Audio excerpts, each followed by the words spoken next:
Good morning all of you. आज के online class में आप सभी का स्वागत है। आज हम अपना नया लेसन पढ़ेंगे। हमारा न्यू लेसन है लेसन 13। लेसन 13 है सूरज चमके आधी रात। बच्चों, सूरज चमके आधी रात आपने सूरज को दिन में ही चमकते हुए देखा होगा, रात में चमकना तो सूरज का देखा नहीं है। लेकिन इस चैप्टर में बताया जा रहा है कि हम विश्व में एक ऐसा भी देश है जहां रात में भी सूरज चमकता है। आइए जानते हैं कि वो देश कौन सा है जहां रात में भी सूरज चमकता है। सूरज चमके आधी रात प्रसिद्ध लेखक हिमांशु जोशी द्वारा लिखित रोचक यात्रावृत्ति है। लेखक जो हिमांशु जोशी हैं वो यात्रावृत्ति मतलब वहां उस देश में गए हैं और वहां जो भी कुछ देखा है, महसूस किया है, उसका वर्णन इस पाठ में उन्होंने किया है। इसमें उन्होंने नॉर्वे की राजधानी ओस्लो का अत्यंत सुंदर एवं सजीव चित्रण किया है। पाठ में नॉर्वे के समुद्री तट, सुंदर मकान और प्राकृतिक रमणीयता सबका मन मोह लेते हैं। पाठ पढ़ने से पता चलता है कि नॉर्वे के लोग प्रकृति प्रेमी हैं। उनको प्रकृति से बहुत ज्यादा लगाव है। रहन सहन में आधुनिकता तथा शांति प्रिय है। उनका रहन सहन जो है वो आधुनिक है, आज की तरह है, और वे शांति प्रिय है। इस पाठ से लेखक का देश प्रेम भी स्पष्ट झलक करके सामने आता है। बचपन में भूगोल जो है लेखक का सबसे प्रिय विषय था। लेखक को भूगोल से, ज्योग्राफी से बहुत ज्यादा लगाव था। एशिया, यूरोप का नक्शा वे बिना मानचित्र देखे बना लिया करते थे। लेखक जो हमारे हिमांशु जोशी हैं वो बिना देखे ही एशिया और यूरोप का नक्शा बना लिया करते थे। उनको ज्योग्राफी सब्जेक्ट से बहुत ज्यादा लगाव था, भूगोल से ज्यादा ही लगाव था। स्कैंडिनेविया का नक्शा उन्हें सबसे कलात्मक लगता था। उत्तरी ध्रुव के पास एक ऐसा देश है जहां 6 महीने का दिन होता है और 6 महीने की रात होती है। आधी रात को भी वहां सूरज चमकता है। उत्तरी ध्रुव के पास जो देश है नॉर्वे, वहां आधी रात में भी सूरज जो है वो चमकता है। चारों ओर बर्फ ही बर्फ होते हैं। बर्फ पर बिना पहाड़ियों के स्लेज गाड़ियां चलती हैं जिन्हें कुत्ते खींचते हैं। बर्फ पे जो गाड़ियां चलती हैं उसको कुत्ते खींचते हैं। हजारों की संख्या में रेडियर होते हैं और सफेद भालू भी पाए जाते हैं। लेखक कहते हैं कि मुझे जवानी याद था कि नॉर्वे की राजधानी का नाम ओस्लो है। लेखक को ये याद था कि नॉर्वे की जो राजधानी है वह ओस्लो है। आज उसी ओस्लो की ओर मैं बढ़ रहा हूँ। लेखक कह रहे हैं कि आज मैं उसी नॉर्वे की राजधानी ओस्लो की तरफ जा रहा हूँ। कल्पना का एक शहर अपनी आंखों से देखने जा रहा हूँ। लेखक कह रहे हैं कि कल्पना का वो शहर जो मैं सपने में सोचा करता था, कल्पना किया करता था, उस शहर को मैं आज अपनी आंखों से देखने जा रहा हूँ। हरे भरे द्वीप, नीला जल, जब जहां से वो जा रहे होते हैं और नीचे देखते हैं तो वो हरा भरा द्वीप जो है वो दिखाई देता है और द्वीप के किनारे बहती हुई समंदर जो है वो नीले रंग की दिख रही है। डेनमार्क की राजधानी कोपेनहेगन से भी आ रहे थे। डेनमार्क की राजधानी कोपेनहेगन से वो ओस्लो आ रहे थे। एक अनोखे देश की ओर जहां सूरज दिन में ही नहीं रात में भी चमकता है। विमान ओस्लो की ओर बढ़ रहा है। अब द्वीप नहीं है। विमान जो है ओस्लो की तरफ बढ़ने लगा और अब द्वीप नहीं दिखाई दे रहे थे। अब क्या दिख रहा था? धरती के छोटे छोटे टुकड़े, धरती के छोटे छोटे पैबंद दिखाई दे रहे थे लेखक को। अब एक बड़ा द्वीप, हरा भरा द्वीप नहीं दिख रहा था, एक छोटा छोटा टुकड़ा दिखाई दे रहा था पृथ्वी का। समुद्र का रंग भी बदल रहा था और वहां से जो है समुद्र जो नीले रंग का दिख रहा था उसका भी रंग बदल रहा था। जमीन से जुड़ी हरियाली गहरी होती जा रही थी और जमीन से जो हरियाली थी वो और भी गहरी होती जा रही थी। विमान झुक रहा था अर्थात विमान अब उतरने की स्थिति में था। धीरे धीरे धरती की ओर मैं खिड़की से झांकता हूँ। अब लेखक कहता है कि धीरे धीरे जो है मैं विमान की खिड़की से धरती की तरफ देख रहा हूँ। सागर के किनारों को छूता हवाई अड्डा है और सागर के किनारे ही, समुद्र तट के पास ही हवाई अड्डा है। ओस्लो का, यानी नॉर्वे की राजधानी का, नॉर्वे की राजधानी ओस्लो का जो हवाई अड्डा है वो समुद्र तट पे ही है।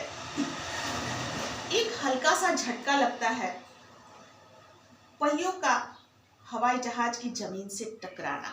अब महसूस करते हैं जब पहिया हवाई जहाज के जो व्हील हैं वो जमीन से टकराते हैं तो वो लेखक को महसूस होता है और फिर विमान मुक्त भाव से हवाई पट्टी के ऊपर भागने लगता है और विमान जो है रनवे पे दौड़ने लगता है।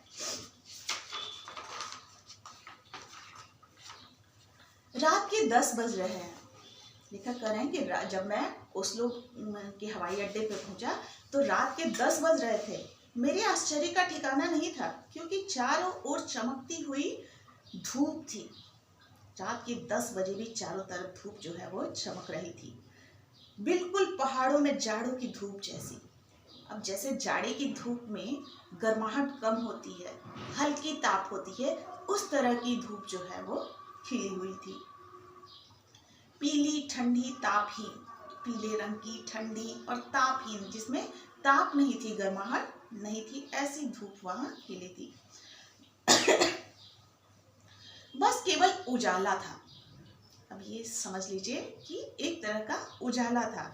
दिन और रात की यही विशेषता है, वहां जो है दिन और रात की यही विशेषता है कि रात में जो धूप होती है, चमकती हुई धूप, उसमें गर्माहट नहीं होती है, वो ठंडी होती है, केवल वो एक तरह से प्रकाश देती है। और वहीं जो दिन का धूप होता है उसमें गर्माहट होती है। दाएं हाथ की ओर समुद्र ओस्लो फ्योर्ड, दाहिने हाथ की तरफ जो है वो समुद्र है जिसको ओस्लो फ्योर्ड कहते हैं। ओस्लो फ्योर्ड कहते हैं। 110 किलोमीटर लंबा, अपने आप में कई विशेषताएं लिए हुए था ये ओस्लो फ्योर्ड। 110 किलोमीटर का ये लंबा जो समुद्र तट था वो अपने आप में एक विशेषता को लिए हुए था। देश के दूर दक्षिण में है। विदेश से अधिकांश व्यापार यहीं से होता है। ओस्लो फ्योर्ड से ही विदेशों से व्यापार होते हैं। इसलिए नॉर्वेजियन इसे सागर द्वार भी कहते हैं। नॉर्वेजियन, नॉर्वे के रहने वाले जो लोग हैं वो ओस्लो फ्योर्ड को सागर द्वार भी कहते हैं और यहीं से विदेशों से व्यापार होता है। बड़े बड़े स्टीमर तैरते दिखाई दे रहे थे, रंग बिरंगे पालदार नावें, बहुत सारे समुद्र तट पर स्टीमर और नावें लगी हुई थी, छोटे छोटे याट्स, रंग ही रंग। सागर का यह रंग उत्सव बहुत ही सुहावना लग रहा था।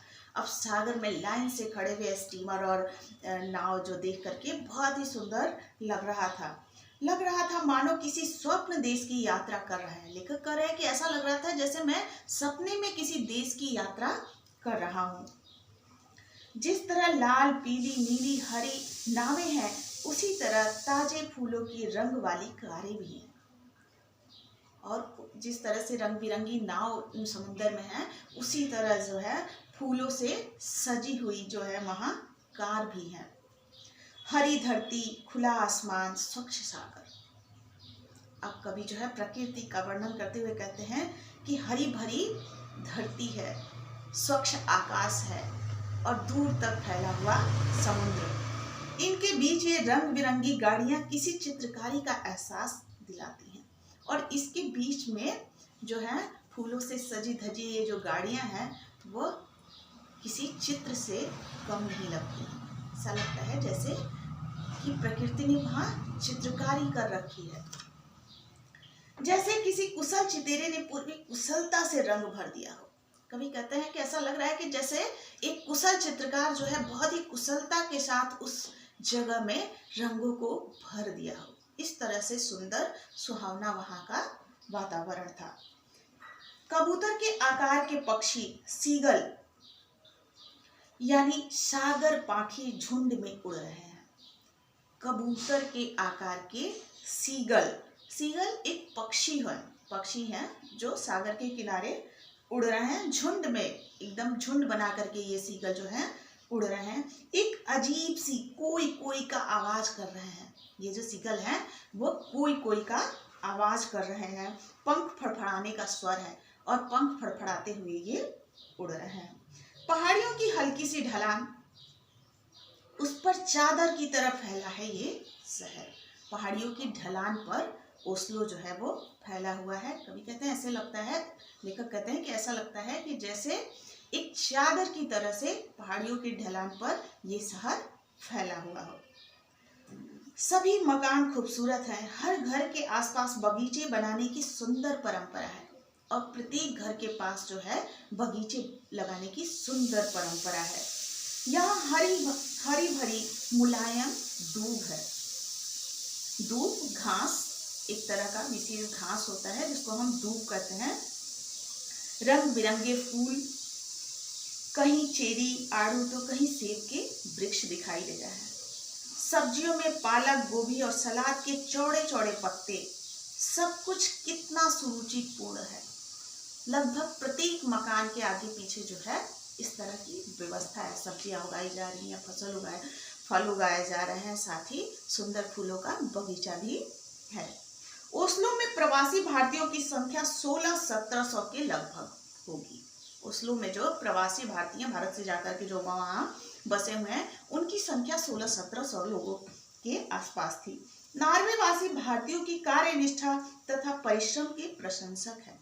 नार्वे के लोग भारतीयों की कार्यनिष्ठा, उनके कठिन कार्य और उनके निष्ठापूर्ण कार्य को देख करके उनकी प्रशंसा करते हैं, उनकी बड़ाई करते हैं। उनके समाज में भारतीय बड़ी प्रतिष्ठा की निगाह से देखे जाते हैं। नॉर्वेजियन लोगों के बीच जो भारतीय प्रवासी भारतीय हैं उनको वो लोग बड़े सम्मान के साथ देखते हैं। पश्चिमी दुनिया में भारतीयों का जितना सम्मान नॉर्वे में है उतना शायद ही किसी अन्य देश में होगा। पश्चिमी सभ्यता जो है, पश्चिमी जो देश हैं वहाँ पर जितनी प्रतिष्ठा भारत के लोगों को मिली है उतनी शायद ही किसी पश्चिमी देश में भारतीयों को मिली होगी। शाम को एक मित्र भोजन के लिए आमंत्रित करते हैं। अब लेखक को शाम के समय एक मित्र जो है उनके भोजन पे बुलाते हैं, दावत देते हैं। भारतीय मूल के 20-25 वर्ष से नॉर्वे के निवासी हैं। भारतीय मूल के होते हुए वो 20-25 साल से नॉर्वे में रह रहे हैं। विदेशों में हम भारतीयों के लिए खाने पीने की बड़ी समस्या रहती है। विदेशों में जो भारतीय जाते हैं उनके खाने पीने में बहुत ही समस्या हो जाती है। भारतीय कहाँ मसालेदार गर्म खाना पसंद करते हैं, वहीं जो है नॉर्वे के लोग सब कुछ ठंडा खाने का रिवाज है। नॉर्वे में सारे लोग जो हैं ठंडा ही खाना पसंद करते हैं।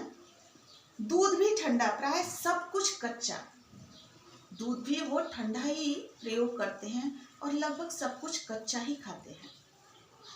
हाँ, पनीर तरह तरह का होता है यहाँ। दही भी दूध की तरह कागज की चौकोर बोतलों में बिकता है और दही भी जो है कागज की चौकोर बोतलों में दूध की तरह ही बिकता है।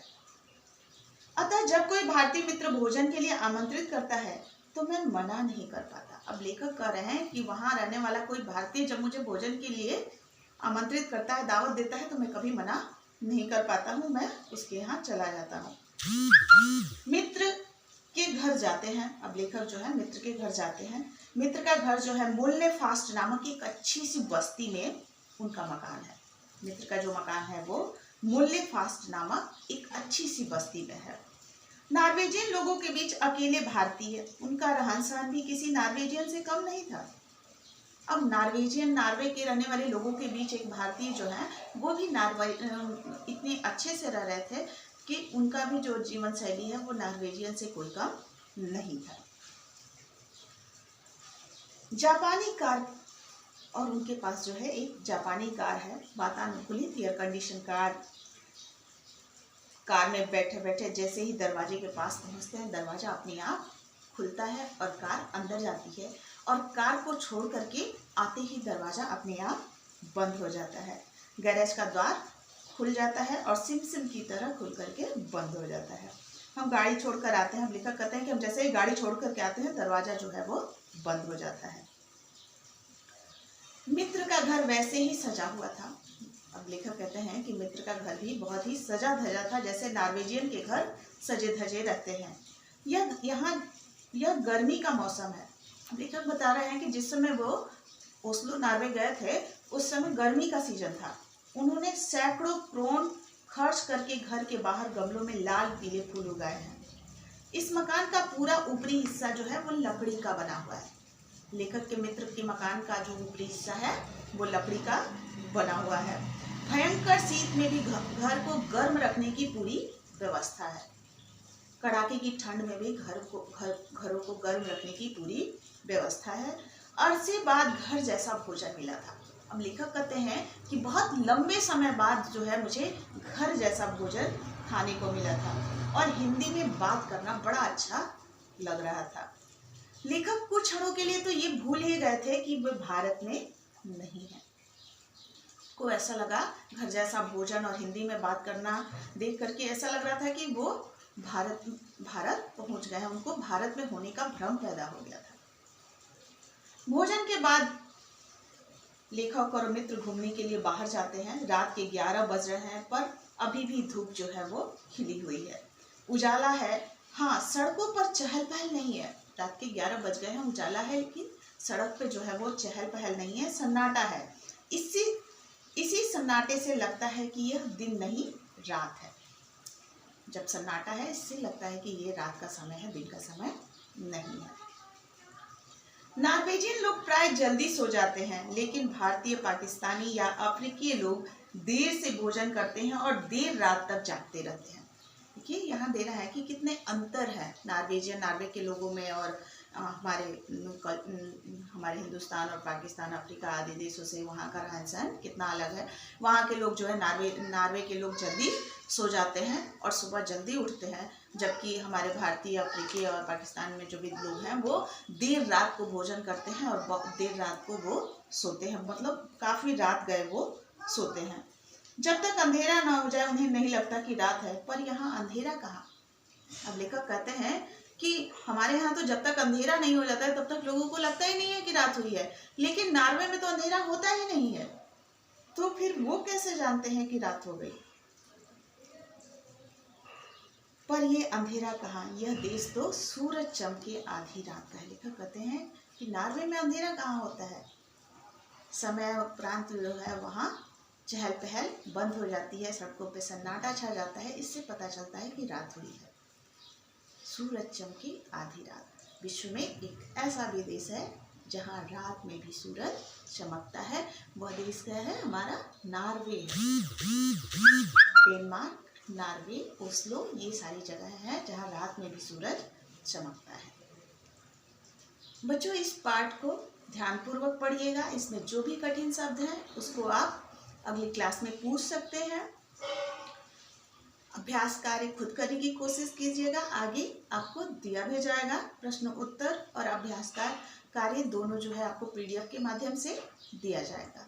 आज के लिए इतना ही। धन्यवाद।